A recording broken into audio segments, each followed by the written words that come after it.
Hey guys, Tom here with Suburban Ghost Society. I'm here today to talk to you about the SB7 Spirit Box. So what I'd like to do is show you a video on how to fire this thing up and get it going, and how to make your adjustments on it during an investigation. And then we're going to talk about it with a little bit more detail. So check this out. So first you start by turning on the SB7. You just press and hold the start button. And then once it powers up, you'll get the backlight on it, and you'll be able to see all the settings and the frequencies, the battery, and so on, and then it'll go out. Well, if you want to leave that lit all the time, you just push this backlight button and it'll light up. So then, to get it to start scanning frequencies, you're going to want to push the sweep forward button, which is right here, and hold it until you start seeing it go through the different frequencies. So as it's going through the frequencies, you could change that rate. So at the top you see 100 ms, that's 100 milliseconds, and that's pretty fast. As you can see, it's going pretty fast. So then what you do is you just push the sweep rate button right here in the top left, and it'll go to 150. And if you want to adjust it more, you can go to 200, 250, 300, and 350. And you can see it really slow down. So when you have it hooked to a speaker and you want to increase volume, you just push the volume up and down. You can go up, or you can go down with the down button. I like to try to keep it on higher numbers. You can just hold it and it'll go all the way up. I think it goes all the way up to 30. And then your other option is AM FM. So it's currently on FM, and that's currently what I use. But if you wanted to switch it over to AM, it's the top right. You can see it switch over to the AM setting. So I'll switch it back to FM. I'm going to hit forward sweep. You can probably hear it sweeping at a really low rate. And that's how you use the SB7. So that's your basic functions. That's basically how you use it and how you make your adjustments during an investigation. But let's take things a step further. You got to plug this thing into something to get some sound out of it. I mean, the speaker that's in it, it's barely audible. So you're going to need a speaker. So it comes with what they call a spout speaker. And the spout speaker just plugs into the little spout jack on the side and plugs into it. You turn it on and you're able to listen to the responses with the white noise. So that's one way of doing it. It's a good speaker for very quiet environments, but not really recommended. We've evolved a lot since then, and we've come up with the Orbital Speaker. So you've probably seen this on some of the ghost shows, the all-tech speaker.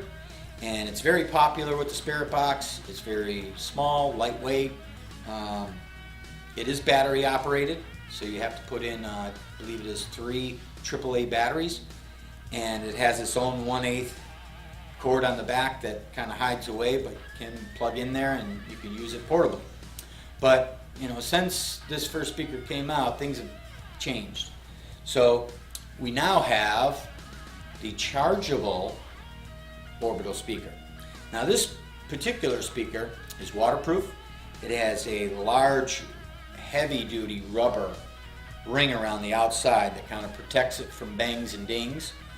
And it has some controls on it where you can adjust the volume with rubber buttons on the side. And it also has a port on the side to plug the SB7 in. You know, you plug it into the port, and just like the spout speaker, it becomes totally portable. You can walk around with it, and you know, just plug it into the spout here.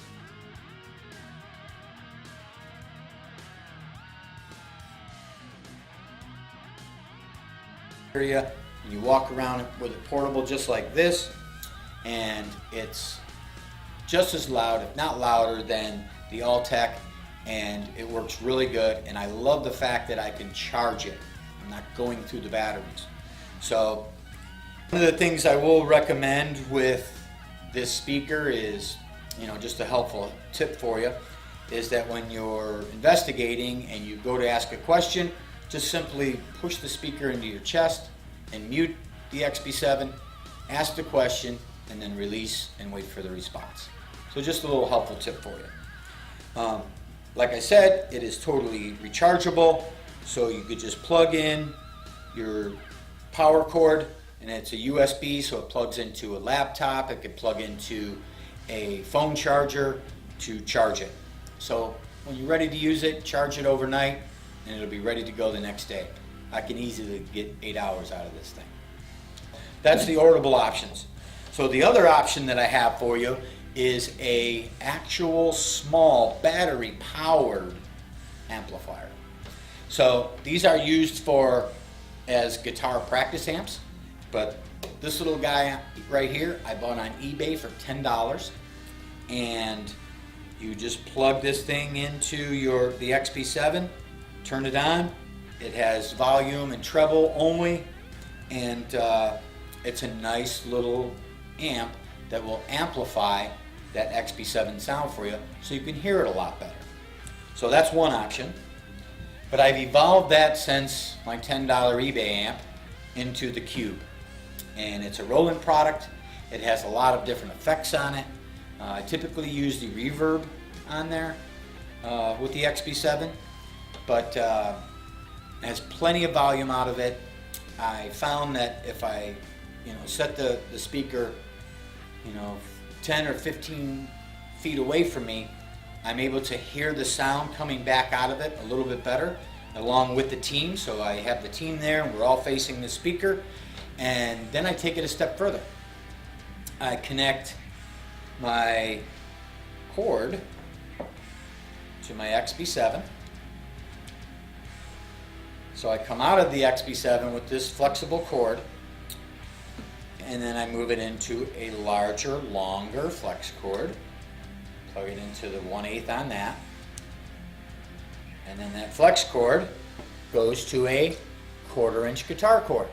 And I plug that into this, which is a JHS shutter switch. Basically, a mute button. It doesn't engage and lock when you press it. It simply will mute the XB7 when pressed, and then you release it to go back to the XB7. So then you plug a guitar cable to the other side of it, run that guitar cable up to your Cube, and now you're totally portable. You have a long cable that you can go as long as you want, as long as you have cable for, away from that speaker, aiming it back at you and your team. And I just simply sit back with my XB7 in my hand, and when I go to ask a question, I just simply step on that with my foot. I keep it right next to my foot, and I press on it with my foot. I ask the question, and then I release it for the response. So just something for you to look into if you're interested in evolving your XB7 experience. Check it out. I know that the Spirit Box can be very controversial. It's controversial amongst investigators, and, people that are just interested in the paranormal, and I totally get it. I totally understand why. I'm still very skeptical of it. I've used it on almost every investigation that I've been on, and I've used it indoors and outdoors and that kind of thing. I've used it with all different kinds of speakers, and I've had some crazy experiences with it. I've had one experience that I was in a room full of 7 people, and when we asked spirits to say each one of our names individually, it did. It said everybody's name in the room. So when you experience something like that, the next time you go out and you experience nothing, it kind of makes you scratch your head. But you think about it, it's the same thing of just general communication with spirits. Sometimes they want to talk to you, sometimes they don't.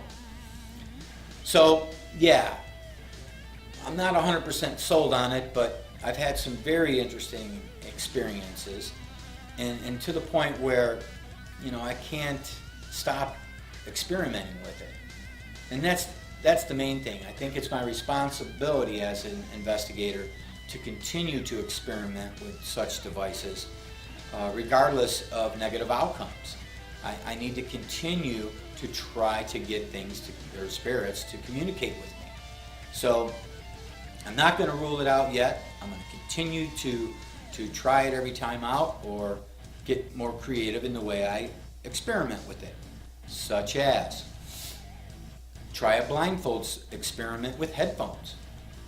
We've set up the XB7 with a set of headphones where only that person can hear the responses, and we have a whole team sitting in the room asking questions and then documenting them. And that has delivered some interesting results.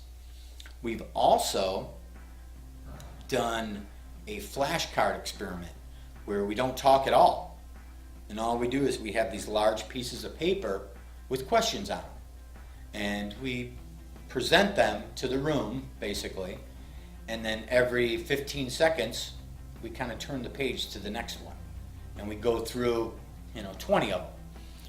So those have revealed some interesting responses. So again, my best advice is get creative with your experiments, try different things, and you know, let me know. Give me some responses back in the comment section on some spirit box experiences that you've had that have maybe convinced you that it works or convinced you that it doesn't. So, you know, please give me your responses and let me know what you think. But, you know, hopefully this will help you. Hopefully this will help you, give you an idea of, you know, how I do it. Maybe get you started using the XB7 Spirit Box, or maybe evolving what you're currently doing with your team. One thing that I will say is I do not use the XB7 Spirit Box in my home where I'm at right now. I do not do that. I don't want to know if something is here. I don't want to communicate it directly through the Spirit Box. I've always just not done that. If I'm going to experiment with something, I always take it off-site. So anyway, I thank you very much for tuning in. I hope you enjoyed it. I hope you learned something about the XB7 Spirit Box. I have a lot more tech-type paranormal investigating equipment videos coming your way, and hopefully you will enjoy them too. But thank you very much for watching. Stay tuned for the next one, and I will see you.